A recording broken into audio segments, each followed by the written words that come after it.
comments today, if you could help us with roll call once we get there. Yeah. And we will share some of the pieces, and then in the future we can determine which ones you will lead and open up. We'll just figure out the flow, and then from there on, I can just be a support. Okay, sorry, part of that cut out a little bit, but I think I got the gist of it. Okay, we'll tag team the meeting this Thank time you. around, and next meeting you'll take the lead, and I'll be there to support. Okay, Okay. thank you. Okay. I will call this meeting to order. This is 5:02. And we will start with a roll call. Ms. Natalie Abal, do you have the names of everyone? No, I don't. I will do the roll call. Okay, thank you. Brandy Salcido. Present. Araceli Ortiz.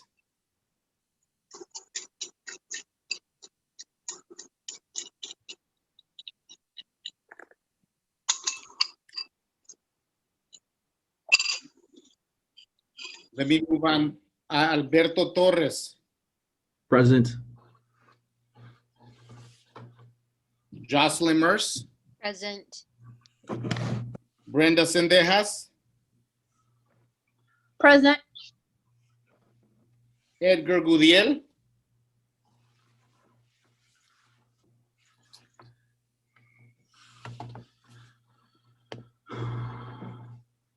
Mr. Gudiel. Present. Maria Martinez. Present. Ray Turner. Present. And Natalie Abal. Present. I will go back to Ms. Araceli Ortiz, just in case I missed her.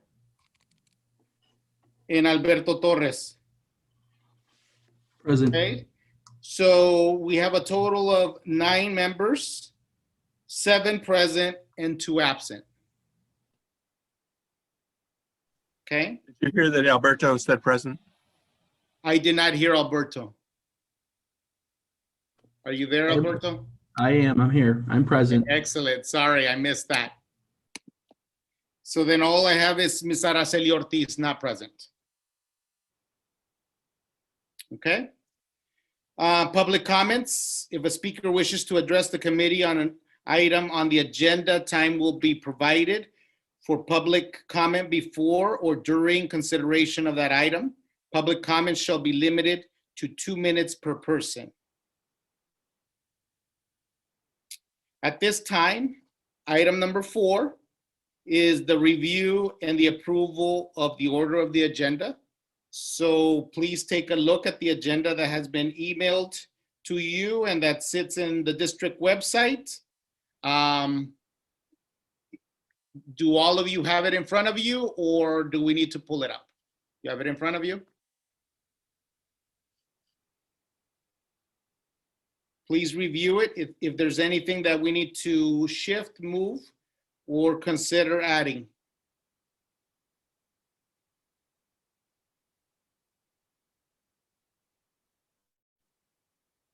Okay. Everybody in agreement with the agenda? Anybody opposed? Anybody want to add anything?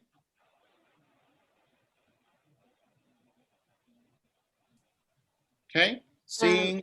Sorry, Yes. Mr. Sanchez, Araceli just joined the meeting.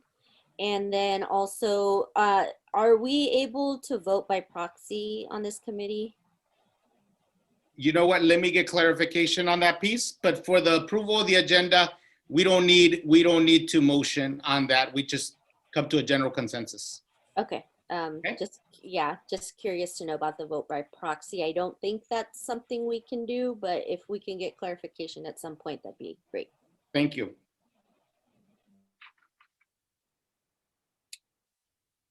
Okay, Item number 5 is supporting materials, and the only reason why we inserted that piece in there is because that's where all the items in our board docs will reside. All the items that are used here, any presentation, any documents that we use and we share with you, we want to make sure that we're able to put those items so that they can reside in a space where people can easily retrieve them.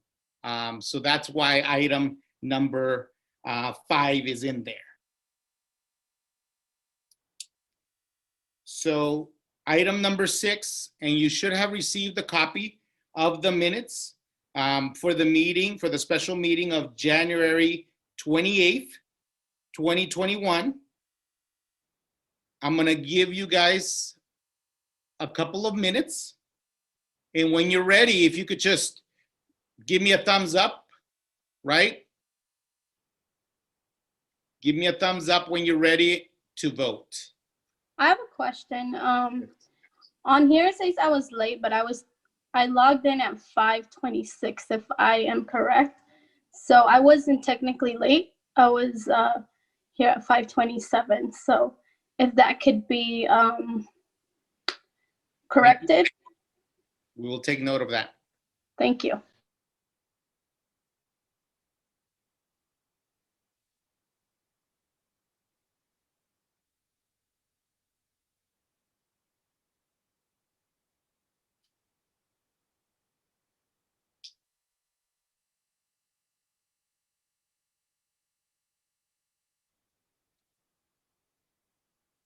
Okay, let me know when you guys are ready.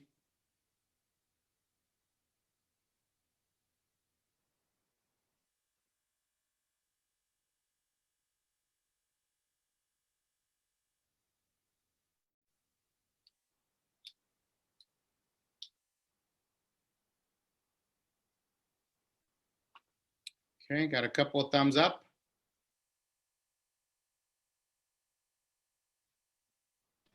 Can I make a motion to approve the minutes with the corrections made by me? Thank you. You could make that motion. Can I get a second? I have another correction though. Okay, It's just a typo. That's on the last page. okay. That's Spelling of my name. Otherwise That's a I big- wouldn't care. That- No, That's a big typo.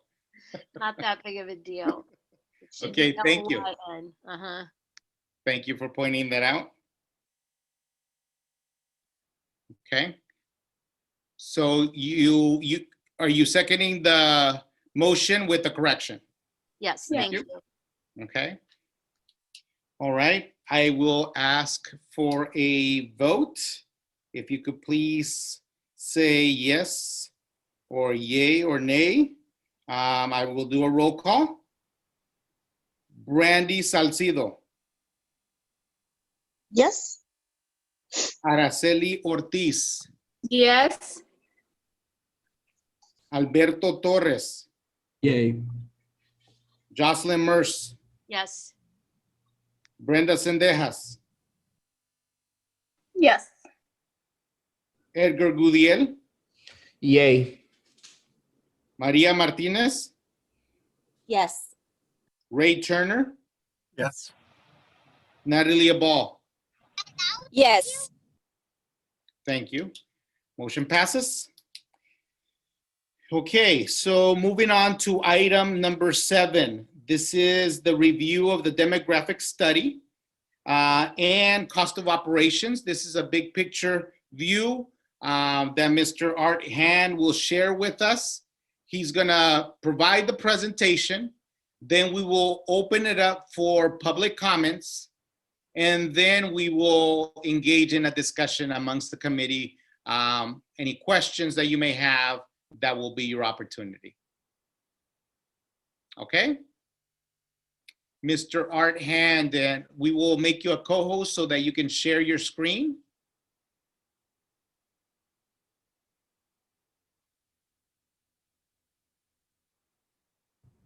Oh, there we go. Thanks. And I'm working on sharing my screen. I have to apologize to everybody. I had a family emergency today, which has worked out okay. That's the good news.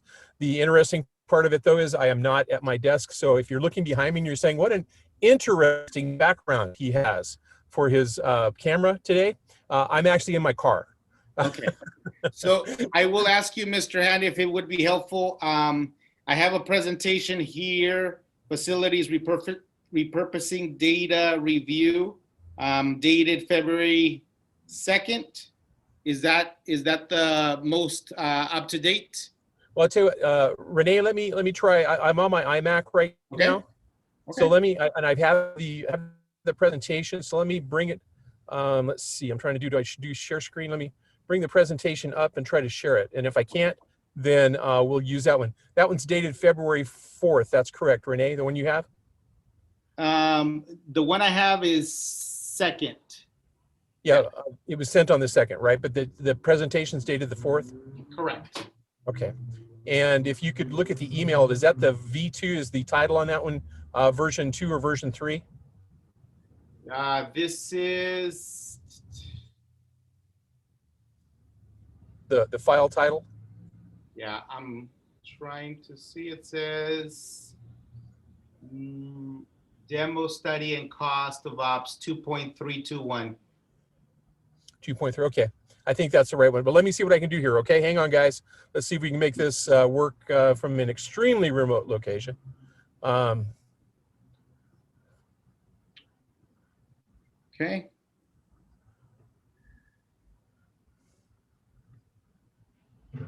Mr. Chavez, does Mr. Han have the ability to share his screen? Yes. Okay. Hold on, guys. Bringing it up.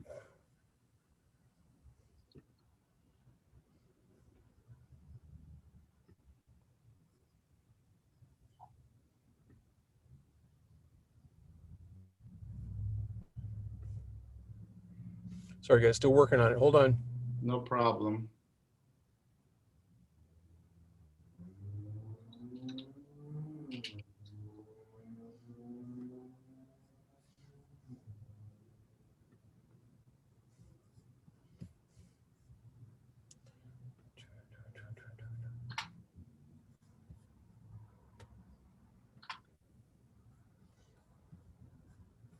Somehow I lost the meeting. Am I still on? Yes, you are. Yes. We can still see you. Okay, but you can't see my presentation? No, not at this moment. Okay. I think we're going to have to probably go with your solution. Renee, can somebody flip the pages for me? Mr. Chavez, I just sent you the presentation. Sorry, guys. Yeah, no worries.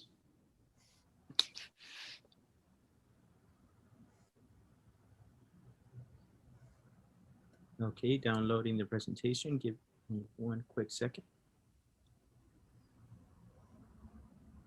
While we're downloading, just want to, I'll kind of give everybody some background. We touched on some of the information that you're going to see again tonight. We touched on that last week. We're going to do a quick review of the same, a couple of same slides, similar slides, the same slides that you saw last week. And then we're going to go in and take a look at a couple of other operational cost issues. And just want to let you know, I'm bringing this to you tonight so that you have some data background to start working with as a part of the, oh, there we go, part of your decision-making process. Thank you. Okay. Okay, doke. So let's put it on presentation mode, Jose, and then you could start with the next slide. Yep.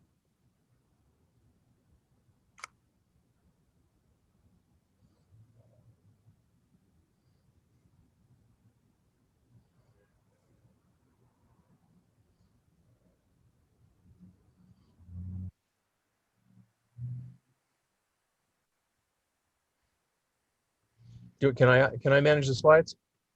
Nope. Give me one. Nope. I just lost the presentation. Sorry about that. There it is. Okay. Yes.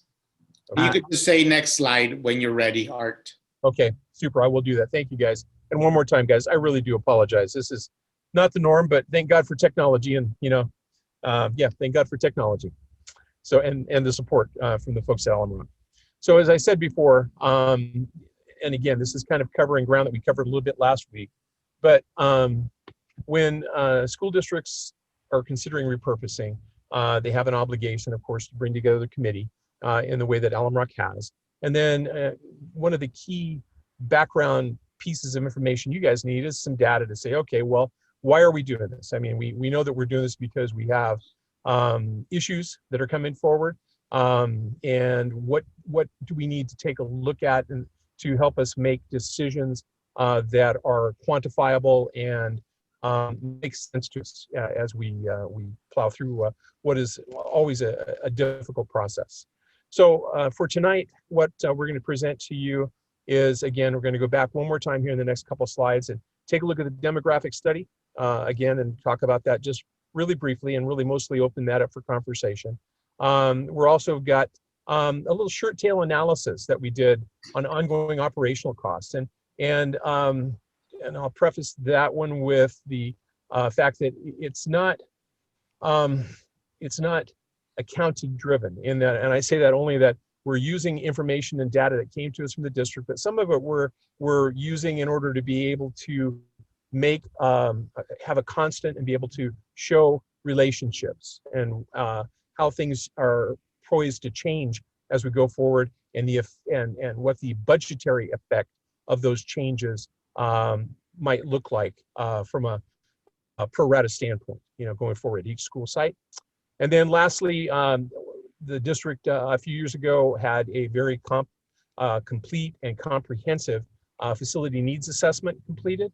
And we took a look at that and just wanted to share some information on that one that talks about what facility needs you have in terms of the big picture, the big money picture, not an individual at this site, we need to do this, that, and the other thing, but just taking a look at the big picture and saying, okay, at these sites, this is the amount of money that our consulting team suggested we might have to spend in order to be able to keep schools fully operational, safe, and healthy. Okay, next slide, please. So the demographic study, again, ground we covered last week a little bit. 5-year enrollment projections by site, okay? The enrollment projections are based on a weighted 3-year average. And when I say weighted, what they do, they take a look at the last year of the 3 years and they give it the most weight. And the year after that, a little bit less, and the year after that, a little bit less. And then that's blended into a formula that's called a cohort, I can never say this very well, cohort survival analysis model. And then that's how the consulting team that put that report together was able to come up with their numbers. Included in that too, they skew things a little bit because they consider things like birth rates and new housing impacts. And with regards to, they also take a look at what we call kindergarten enrollment trends. So we look at a longer period of time, over a 10-year period, for kindergartners and how they came to the district, the numbers in which they came to the district, and not just how many kindergartners came, but we try to track those guys as they go through the system to see how many of those came and stayed with us through 12th grade.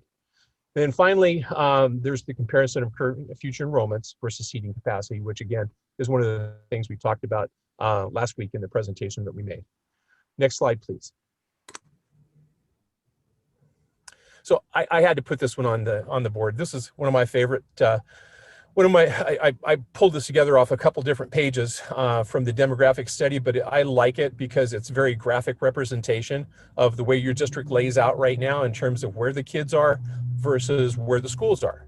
And this is based on information that was given to us that is really, actually I put 2021 students in school sites, but I do believe it was based on the 1920 CBEDS data going forward. But once more, this is just, I put it in there just so you have an idea of where the kids are living versus where the schools are. This is about now, not about the future. We don't have a model that brings me the same graphic design for future enrollments versus school sites.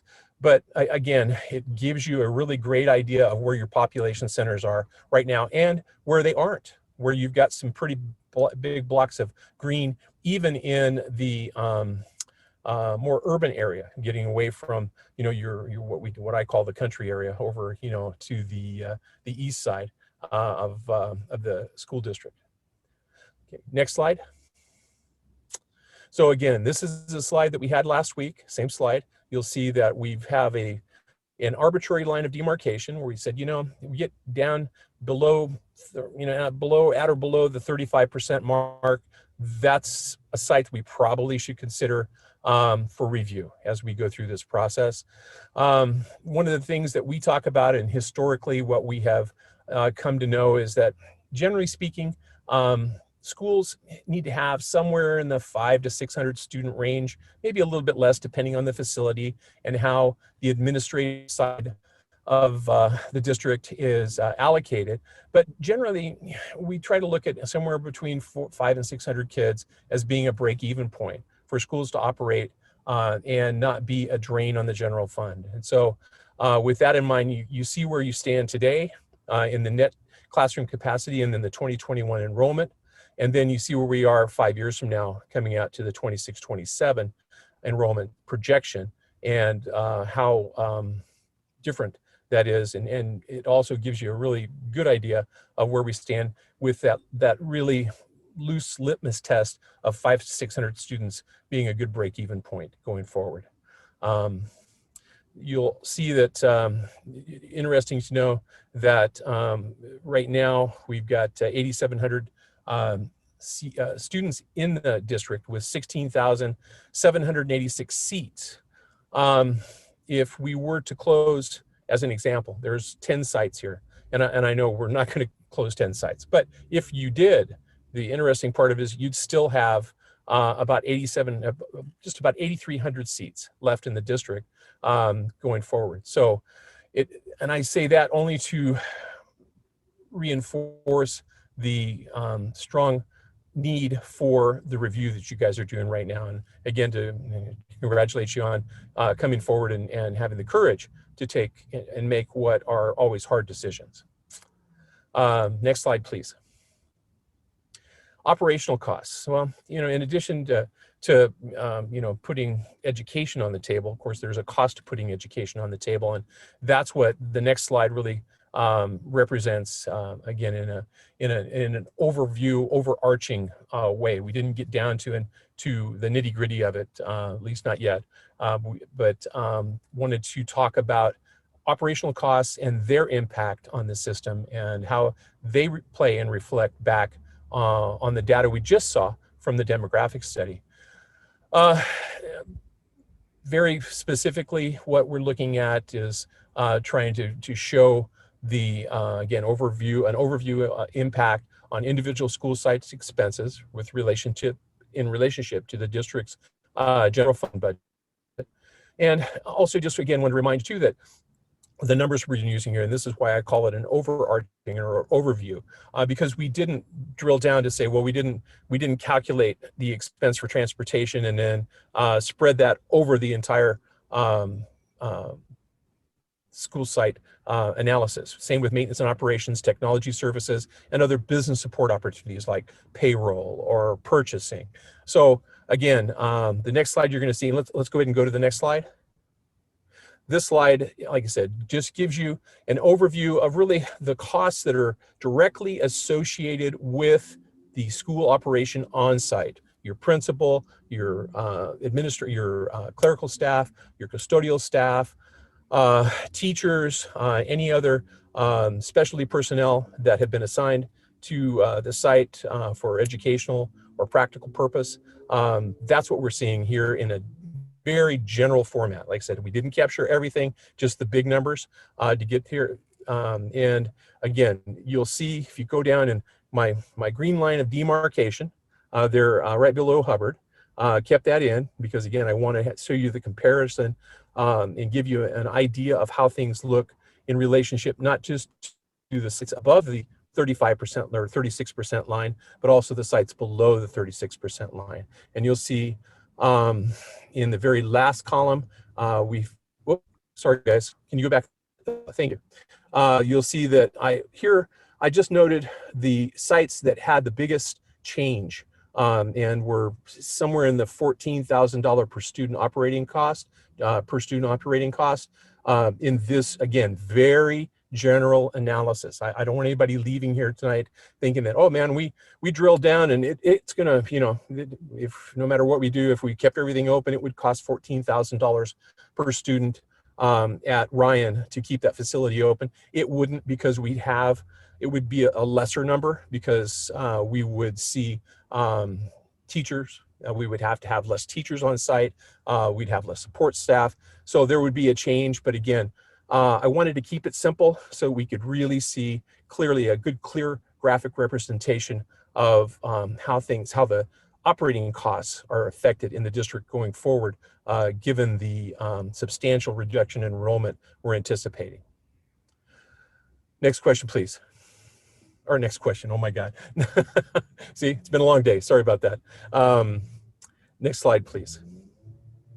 So maintenance and operations. So again, we didn't include the actual cost of maintenance in the study, in terms of, we didn't go back and try to analyze and say, well, Ryan has had, 700 work orders this last year, and they had a total expense for the district of X, and then that added to this. We haven't gone to that level of detail. But again, we did go and look at the facility needs assessment that the district had completed in 2018. And we took those numbers and we've applied them directly to the school sites. So once more, just wanted to show you for all the sites, what is out there. And then in terms of cost for necessary maintenance, because that's what we tried to focus on, was necessary maintenance as it had been identified. And then give you an idea of school sites that you might be considering for repurposing, what the cost savings or cost expenditure, if you choose not to repurpose, what the impact of that would be overall on the maintenance side of the house. If we, next slide, please. And again, you'll see here, that's kind of where we stand with this thing. One more time, my green line of demarcation. You're going to see that on every time we have a chart like this, you'll see that same green line, and you'll see everything laid out in the same way, so we can have some consistency in our analysis. And once more, there's no magic formula in this that said, gosh, if in this case, if a school is targeted or shown in the line, below the repurposing line, if you will, that there's some correlation to, oh gosh, it's a lot more money to keep it open or a lot less money to keep it open from a maintenance perspective. These are just the numbers that had been assigned to each of the schools, regardless of how much the enrollment was. Just things that need to be done, again, to keep the school safe, healthy, and operational. You see, overall, we have about $62 million in monies that have been estimated to be needed for immediate repairs at all district facilities. And I'm sorry, the slide before I glossed over, there's of the schools that fall below the repurposing line, we're looking at about $28 million in total anticipated maintenance expenses for those sites. Okay, next slide, please. So going forward, taking a look at whatever we've identified 10 sites right now. They fall below that. They fall below the repurposing line on the charts that we've seen so far.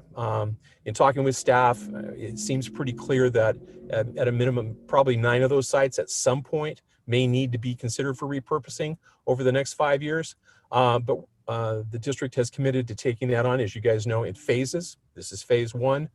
And anticipating and knowing that, we think really that what we need to do is look at and develop a short list of 3 to 4 sites that we can really drill down on, because to try to drill down on all 9 right now would be a Herculean effort and take a lot longer than what the Board of Education has asked us to do in terms of time for review and report creation. So what we're thinking is, if we could take this thing and take those 9 sites, again, the sites, there are 10 actually, that are below the line of demarcation, and take those and pick out 3 or 4 that you as a committee could agree are the most suitable candidates for review. Then we can start to focus on those, and as you ask questions and require additional data, we want to drill down again on things there, it'll be easier, faster, and more productive for us if we have focus there. And talking to the folks, Colfera Chang, your CBO, and Dr. Bauer, I'm told that we're looking for somewhere around $7 million in total savings that are needed this time in order to be able to keep our budget in a balanced state, to help keep the budget in a balanced state. Okay, next slide, please. So next steps. So again, what we need to do now is we need to preliminarily identify the sites for repurposing. Once more, trying to focus on 3 to 4 sites to really do a lot of, in-depth analysis, including school site meetings and town hall meetings. And that's one of the things that in talking to Dr. Bauer, she has very strongly advising that she would like to have 2 town hall meetings. The first one prior to any recommendations being made about which sites we would want to consider for repurposing. And then the second, after you have chosen the sites do you think you'd like to promote to the school board so that the community, the full community, could have an opportunity to, I'm probably blocking everything with my hand because I'm talking with my hands, as I always do. So the second town hall then would be after the committee had formulated its preliminary recommendations it wanted to present to the Board of Education. And then we talked a little bit about this last week. One of the things we need to integrate into our calendar. So we need to integrate the town hall meetings on our calendar, and then we also need to integrate into our calendar a schedule of meetings at the school sites where you believe you may want to target repurposing as an option. And one more time, probably a good reason for us to be able to, before we do any of that, obviously, to take the list and trim it down so that we're focused and can take the most advantage of the time that we have available to us. Get through all that stuff, and then we sit down and work together to create a draft report to the Board of Education for their review. And that's the end of my slideshow for tonight. And certainly looking forward to any questions you guys might have. And one more time, thanks for dealing with me in my car. No problem. The first time I've done a lot of things in the 40 years that I've been doing this, or so, I think 38 years I've been doing this, but dang, this is the first time I've ever had to do this in my car. This is kind of cool in a weird way. So anyway, go ahead, guys. I'm sorry. So let me open it up for any questions that we may have from outside, and then we'll open it up to the committee group, if that's okay. Okay. Please use raise your hand if you have any questions or comments, and this goes for the public. Mr. Barber. We'll unmute you right now.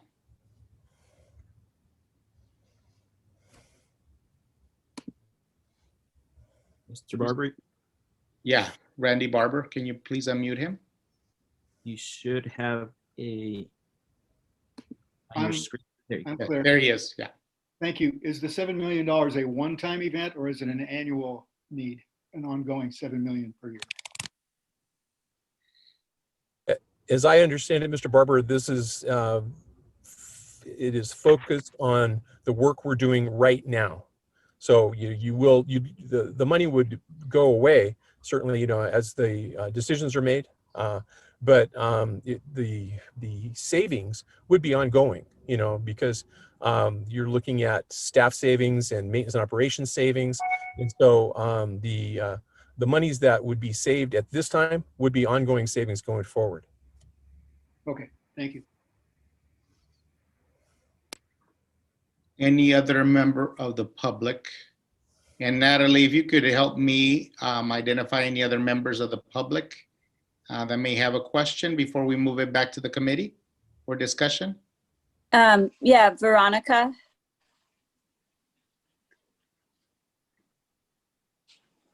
Great. Oh, I hope you can hear me. Thank you.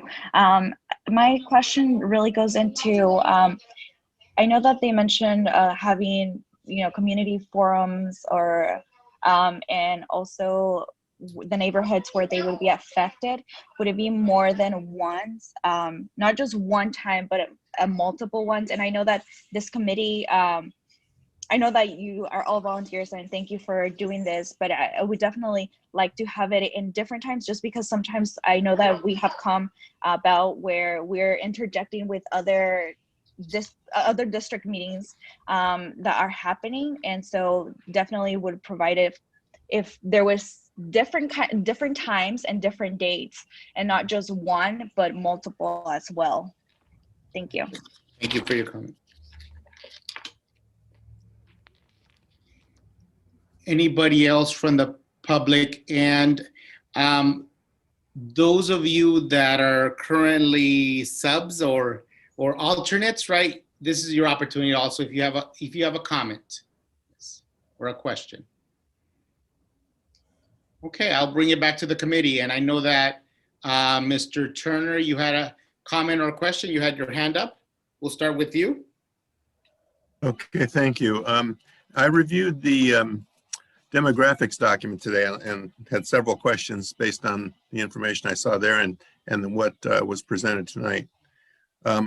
First is, what about the impact of charter schools? If there are fewer or more charter schools in the future, is that a significant factor and has been factored in? Renee, do you want to take that one? Do you want me to take that one? I will share with you in terms of the significance of charter schools. That has definitely been an impact in our district for the last 10, 12 years. And part of the decline, right? One thing that we didn't talk about in this presentation is that part of the decline has to do a lot with, yes, the impact of the charters, but we also have a lot of our families leaving because of cost of living. Colvera, I don't know if you have any comments regarding the study itself, if that was taken into account when they did that study. In some fashion, it did, because it took an historical data in terms of student loss over, I believe, a 3-year period, and factored those numbers into future projections. So yes, in some aspects, it did consider charter school. Right. Thank you. But I'm sorry, Mr. Turner, just real fast, but it didn't specifically address charter school impact going forward, because that impact is, and now more than ever, is controlled by the Board of Education. And so it's something that'd be impossible for the demographer to really get their arms around, except in the way that Colvera just described it.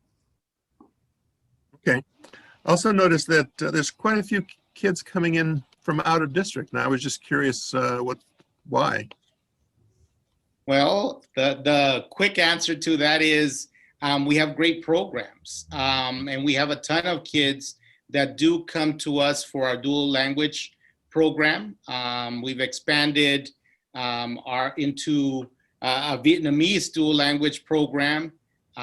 We do have some very innovative programs throughout our middle schools that a lot of families see as a huge benefit to their kids. So that's part of the reason why you do see a significant numbers of kids moving in. You also do see families that move from one school to another school, right? Within our district also, that happens because we have certain families that have, babysitting or some, family members that help them out with their students. So they'd rather go to a school that's closer to that. But those are some of the things that we've discussed in terms of the number of students that are coming from outside and also moving within our schools. Thank you. I noticed tonight, if I caught the numbers fast enough on what Mr. Hand was showing us, that Curitan was showing about 27% occupancy ratio, but their cost per student was only $8,900, which is around the same as the other ones that were above the line.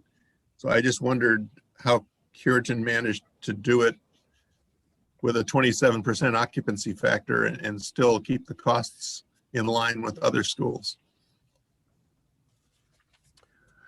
Mr. Turner, first, and I think probably some of this is best answered by Colvera, but first of all, with Curitan, the 27% occupancy is projected occupancy. and the $8,900 per student is reflective of current data. So there's a little disconnect there on that one. But there's fluctuation within this because, as I mentioned early on before I started the presentation, we didn't drill down to levels, specific levels, or levels that are as specific as they could be going forward. Also, each school is manned in its own, or certain ways, is with personnel, and so different schools have different folks there. You may have more clerical help, you may have more custodial, you may have less custodial,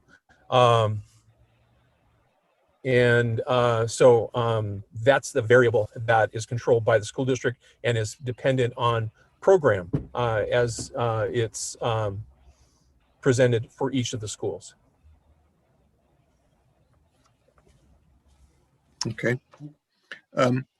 Also, the school district has floated a number of bond issues over the last 10 plus years. And I wondered, and then they were for the refurbishment of bringing the physical plant up to date, kind of. And I wonder if that's been factored into the estimate of the needs that each school has.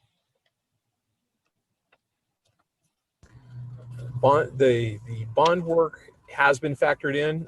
It was factored in, as I understand it, at least through the period up to 2018. Again, if you look at the report, you'll see in the immediate needs, there's some sites that have a very large immediate need. There's some sites that have a very much smaller immediate need. And one of those reasons could be the fact that they've already been touched with bond money. Some sites may not have been touched with bond money yet. Would it be a problem if the bonds were issued and the people voted on the bond for a specific, let's say, specific school, and then we decided not to have a school there anymore? Would that create a legal issue with the bond? I can take that. Our bond covenant or language is broad enough that it doesn't identify specific schools. It's more broad in terms of types of projects and stuff like that. Mr. Turner, if you have additional questions, let me give some of the other committee members an opportunity and we'll come back to you. Yeah, that was all my questions. Thank you. Thank you. Ms. Merce. Thanks, Renee. I do have a number of questions that I'm sure won't all be fit in today, but one of my questions is, at what point will we see the cost of savings, like specifically per site? I mean, because we're talking about savings as far as the costs of principals, custodians, front office staff.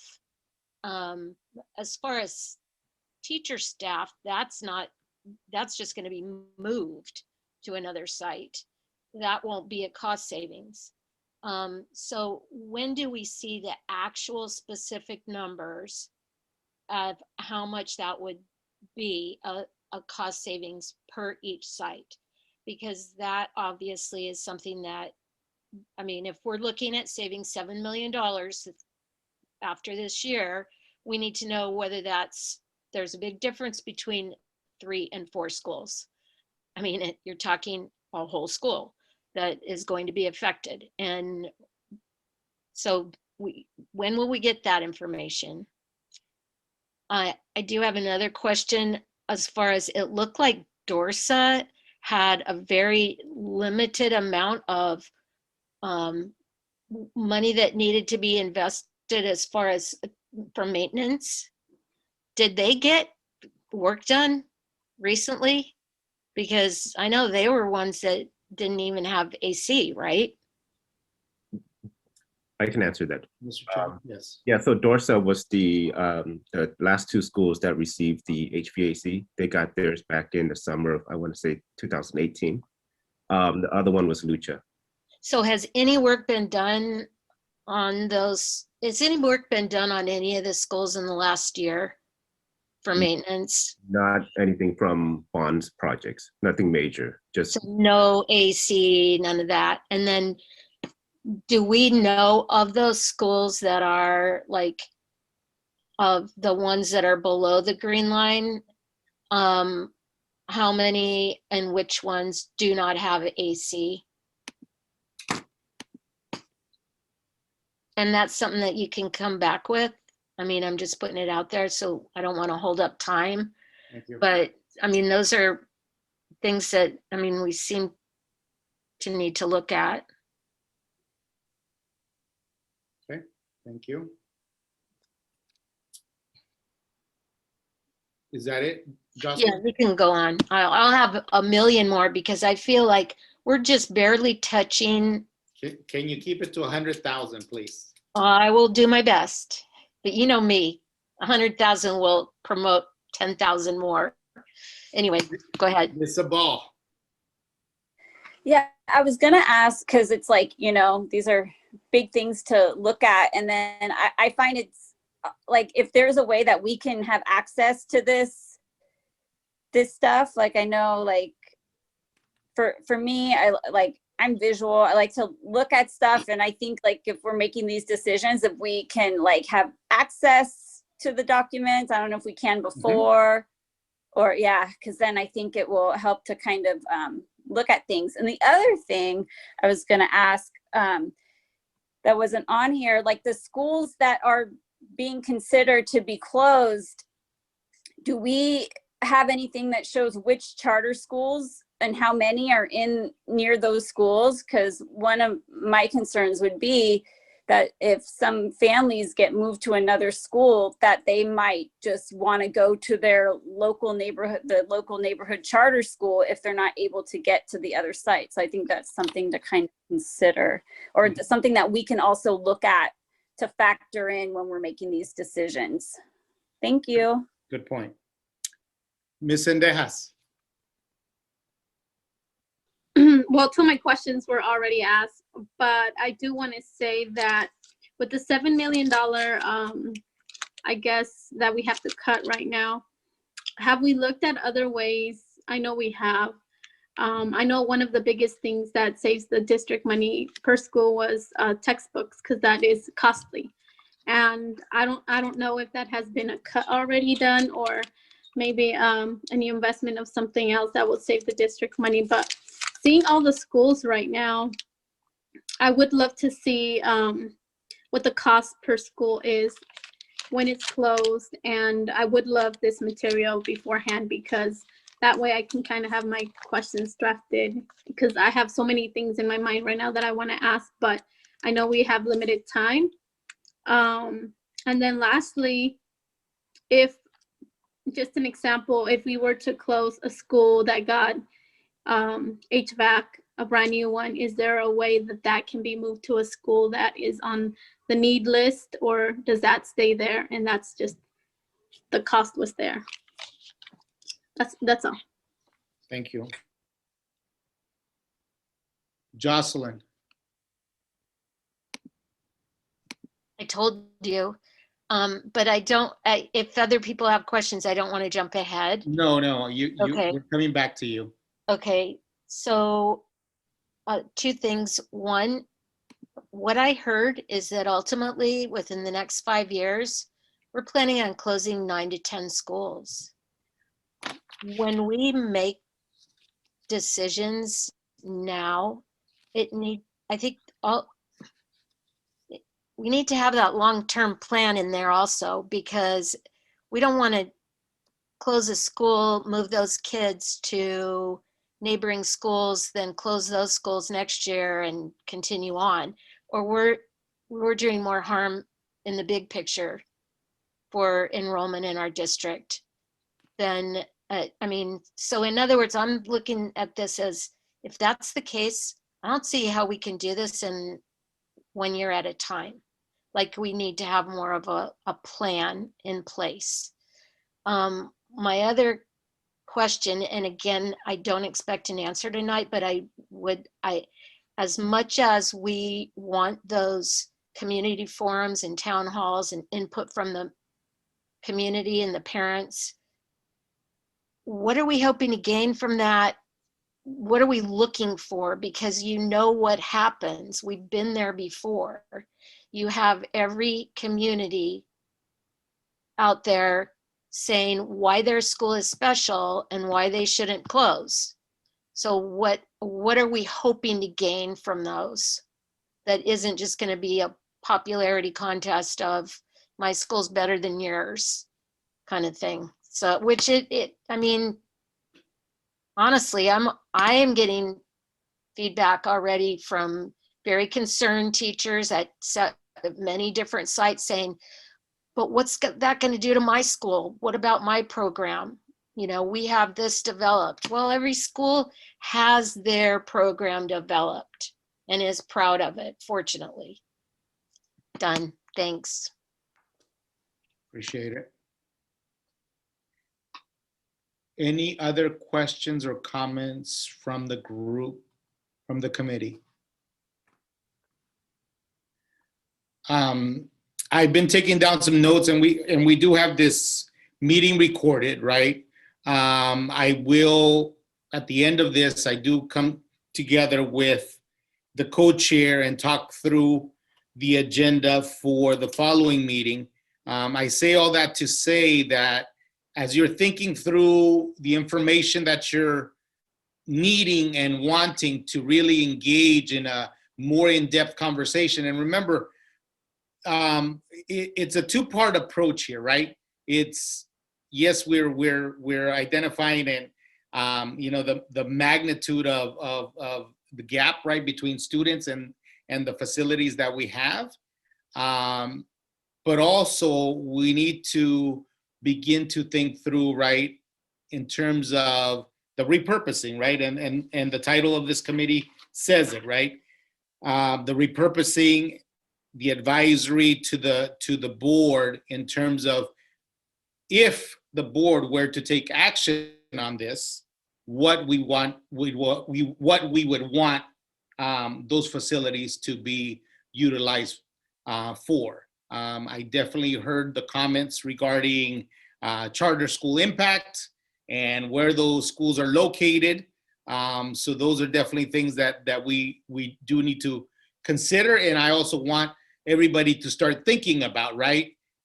If this goes through, what is the best use of those spaces for our students? I'm gonna list out some of the things that I heard in terms of documents that you would like. I saw a map of all schools and surrounding charter schools where they're located, right? I saw, I think a breakdown of cost savings per school, not including teacher costs, right? Because as you stated, those individuals would probably be absorbed at another site. So it wouldn't necessarily be a salary of a teacher, but the other personnel and the running of that facility itself. I also heard a list of schools that have AC and no AC, no work done, right? So you wanted that breakdown of those schools that have been updated in terms of the work that was done with bond money and those that have not been updated. And I don't know if we shared that already, Colvera. Mr. Sanchez, if I can get some clarification, I think Jocelyn comment was the districts under the green line. Which one of those does not have AC? Jocelyn, can you confirm that? I can't, yeah, that is what I said, but I think it would also be very helpful to know if there's some above the green line that, which ones are going to need it. Right. Okay. Thanks. So those are the three big pieces of information that I heard from the group. Those of you, other committee members, any thoughts, any questions, any additional things that you feel would be helpful to the discussion? And I see a couple of hands here. We'll start with you, Ms. Sendejas. I also have a question. Can you also give me the information on what programs the school have for special ed, RSP, autistic programs? Because I think that's a really important piece of information that we need, even music programs, before making these choices, because these are vulnerable groups as well that we have to consider when making these choices. So if we can just get a list of the special ed program and maybe music that these schools have, please. Thank you. Okay, thank you. Ms. Sendejas, when you say these schools, are we talking the schools, the green line schools?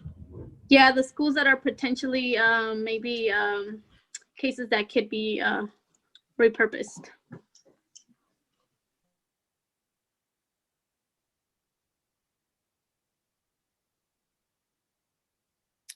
Mr. Turner.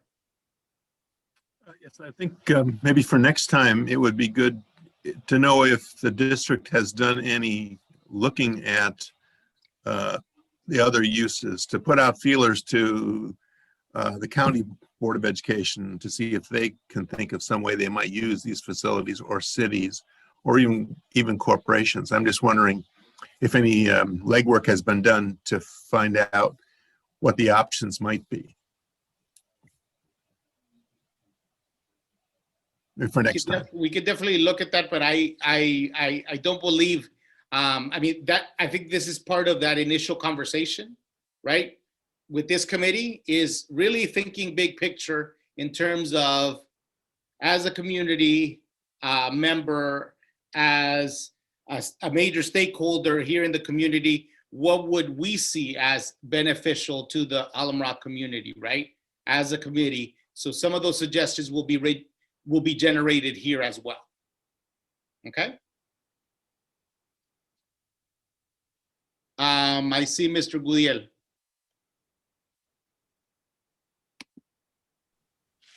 Hello, everyone. So we're obviously talking about a 5-year plan of closure of schools, but I think if we had some information on the other side of that coin, right? What is the plan to attract more children to our school district? Is there something to that nature that we can also get some information on and take into account when making these decisions? Thank you.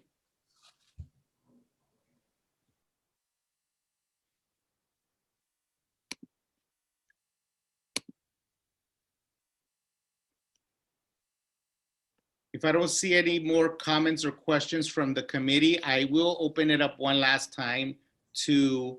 I see that Ms. Amador has. Yes, Ms. Amador is part of the public. Oh, So I'm sorry, my bad. right now we're discussing it with the committee. If I don't see anybody from the committee, then we will open it up one more time for comments from the public. Okay. Thank you. Ms. Amador?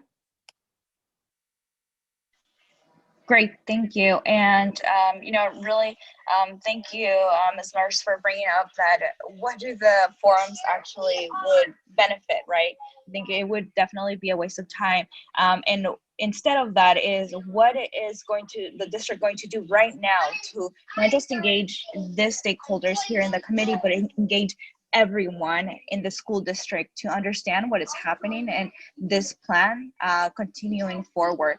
I would really, really would love for other parents as well to know, and maybe be explain it during cafecitos with school principals of like, this is what the school committee is looking at, the repurposing committee. This is the 5-year that they're planning on closing 9 to 10 schools. And start gathering data from now, right? And I know that every school is unique, and I can think of my school and the wonderful teachers that we have and the programs that we have, but definitely I think also looking at other options, because just like I believe somebody else mentioned, it was like, what would this also impact our students, that if we close the school, would a charter school be closer to them, and would they be then more attracted because of the proximity? So definitely looking into that as well. Thank you. Thank you. Okay. Seeing no more comments here, I don't know if there's any last thing that you want to add, Mr. Hand. If not, we will move on to the next item. Well, I just want to say thanks to the committee. Great questions, great food for thought. ideas that are out there and a lot of stuff for us to take a look at and be ready to come back with some additional information at the next meeting. If I could just real fast though, address the issue of the community meetings and the school site meetings. I understand completely what you guys are saying, been down this road before. You're spot on in how you're anticipating the reactions to come at us. But you know, I will say in my history, it's really, there's a real importance for us to go to the sites and talk directly to the people that are the parents, the students, the staff that will potentially be impacted by this. We do know what they're going to say generally. We can do a lot of anticipation, but I think we owe it to them to come to them and have that direct conversation. So anyway, that's my opinion on it. You guys, as the committee, will make that final decision. I just wanted to share that with you. Thank you. We will go on to the next item, and I will turn it over to Ms. Abal regarding the calendar dates. And Jose, if you don't mind, Mr. Chavez, if you could bring up the calendar, we have it up on the website, and if you could share it, that would be helpful for this discussion. And we could possibly tentatively talk about some, I know that we talked about some major dates for forums. I don't know if we want to look at being able to insert some of those dates in the calendar at this moment, or if that's something that we can discuss at the next meeting. All right. So like, I know it's hard because we have, you know, we have lives, we have, you know, other committees. And so like, I know for a lot of people, this day's hard. It's like Thursday's a hard day for me too. And I'd hate to like even, you know, kind of put this day out because it's like, you know, the end of the week and, you know, everybody would like to, you know, just be at home and not think about like work and other things. But is it even, is Friday a possibility and even an earlier time? Because I feel like, you know, it's like, okay, there's committees on Mondays, you know, Wednesdays, Thursdays, Tuesdays. And I feel like Friday might be one of the days. Is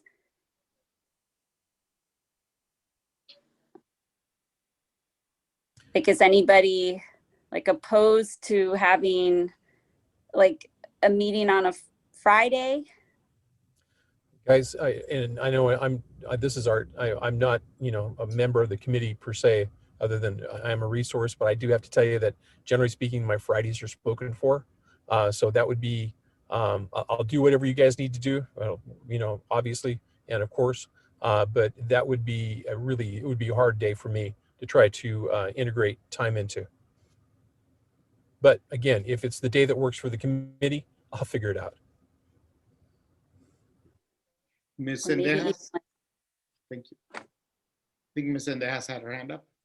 I don't know how you guys feel about an evening later meeting, possibly 7:30. I don't know if that works for everybody. I feel like sometimes maybe everybody, I don't know, you have families, I have family, you're hurrying up to do everything. And I think like 7:30, if it's not so late, is maybe a time where, but I don't know with staff what your limit is as well. What's the time that you guys have to be clocked out by? But if it's okay, like a later evening time, I would recommend that, but I don't know. That's how everybody feels right now. If you guys want to speak on that. So I'll just comment back to our initial meeting. We had a later time. The group thought it would be best served earlier. Staff, we're here. We're here. We're flexible. We're open to it. I'm just bringing out what the rest of the group shared last time for an earlier session. So those are the 2 points, but I'm gonna leave it up to you guys. Jocelyn? Is it a possibility to do it? I mean, and again, I'm just throwing this out there. Yeah. Like even at noon, or early in the day. Does that, I know that, you know, I know for some people that may be an issue, but I don't know. Is it, I wonder, do we have to make a decision tonight, or can we even send out like an email, you know, or like with a doodle poll or something that kind of, so we can kind of see like, like, you know, everyone can kind of throw out days and times and we can kind of figure out like what would work. Is that a possibility, or does it have to be, the decision has to be tonight? The challenge is that we're not scheduled for another meeting until the 18th. So if we don't make a decision, right, because it's an action item, this is what we have said, and we would have to make that decision at that time. Would we be able to have next week's meeting at the same time, but be able to make a decision then? So that everyone can kind of think about it? Yeah, we would be able, yeah. The only thing is, we don't want to prolong this too much because I know that people are, right, have commitments, right? And we want to make sure that you guys are there, right? Jocelyn, you wanted to say something? Don't we have a board meeting next week at the? No. Yeah, we don't have a meeting next week. It's the 18th. Oh, okay, you mean the next meeting, not next week. Okay. Yes, the 18th. For us, it's the 18th. Yeah.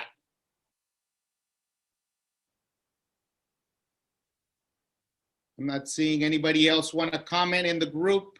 Any other suggestions that they may want to add?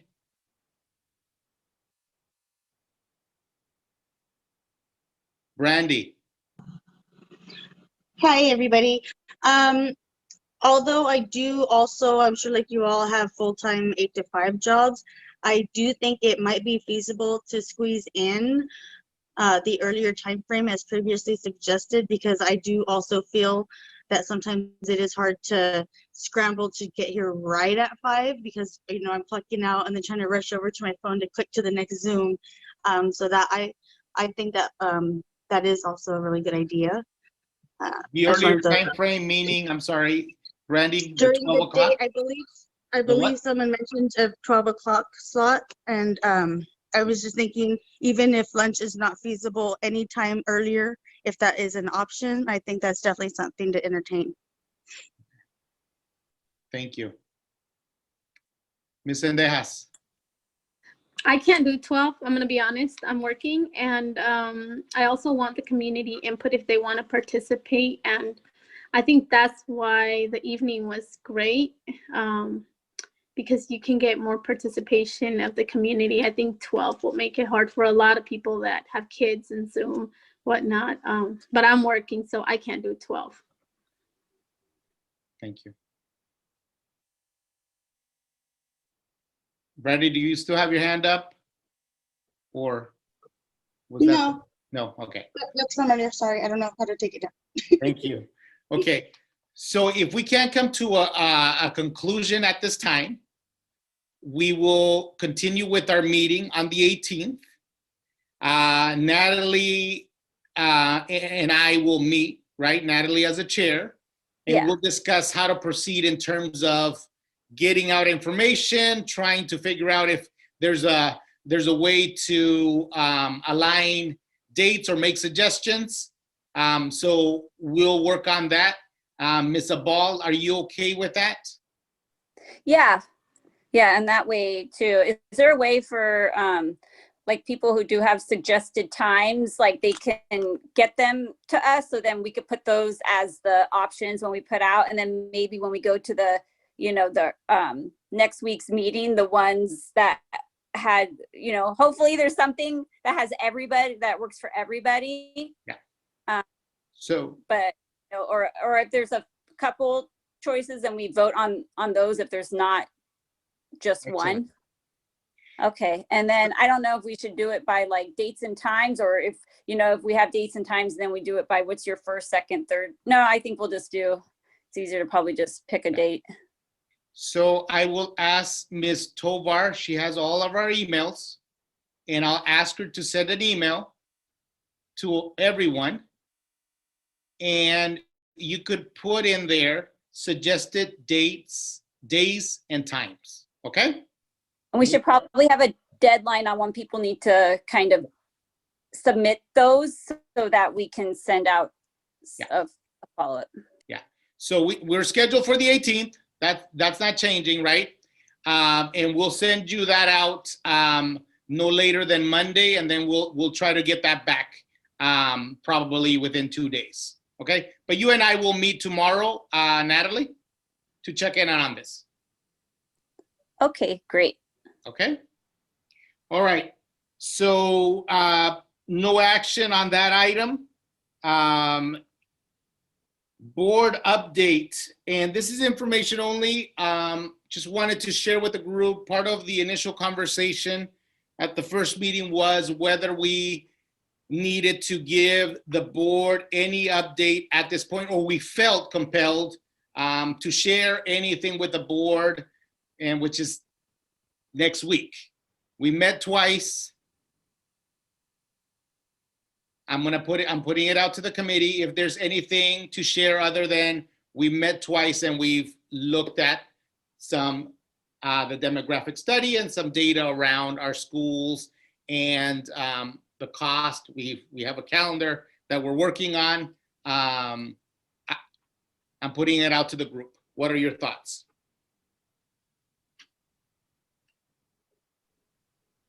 Sounds fine to me. Just sharing the very basic, straightforward. Jocelyn, go ahead. I think it's a good idea, mainly one reason because it needs to be on the radar of the community. Okay.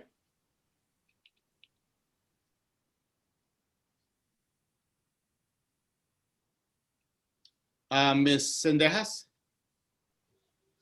I agree that you should share this. I think that we need to be too transparent, and we did receive information. I think the public should know, maybe some board members, maybe they already have this information, but I think transparency is a big thing. And I think this would be a great platform to share what we know. Thank you. Okay. Anybody else?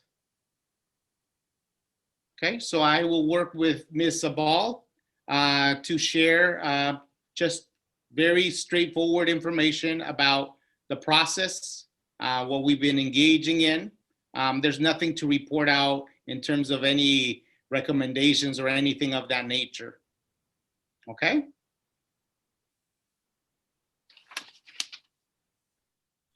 So with that, we will adjourn our meeting. I think are we running early? We're running a couple of minutes early. So we'll work on the documentation. We're scheduled to meet on the 18th. You will be getting an email from us. What I will ask legal what information we can share with you prior to the actual meeting. Okay, if that's allowable. If not, we will have the documentation that was requested at our next meeting. Okay. Jocelyn. Just another quick question. As far as all the supporting materials, you said these are available. Is there like one place where we can go to get everything that's been shared with us so far? Yes, we have a link at our district website. Yeah. It is, let's see, Jose's gonna show us where it's at. We put it up last week. As promised, Friday, Facilities Advisory Committee. That's where we're dumping all this information in there. And if you scroll down, the agendas are there. There's the links to the. Oh, the Ed Code and Brown Act presentation is there. Yep. Okay, cool. Thank you. Awesome. Okay. All right. Well, with that, we will adjourn. Look for our email. Guys, thank you for the time. I really appreciate you guys staying on top of this. I love the questions. I think this will be helpful in really getting down to specifics and getting down to, the best possible solutions. Okay. So thank you guys. Have a great evening. Mr. Hand and Mr. Chang, if you would stay on board, please. just to follow up. Thank you. All right, guys. Have a Thanks good again, one. guys, for letting me broadcast from my car. Appreciate No it. problem. No problema. Stay on as well. All right.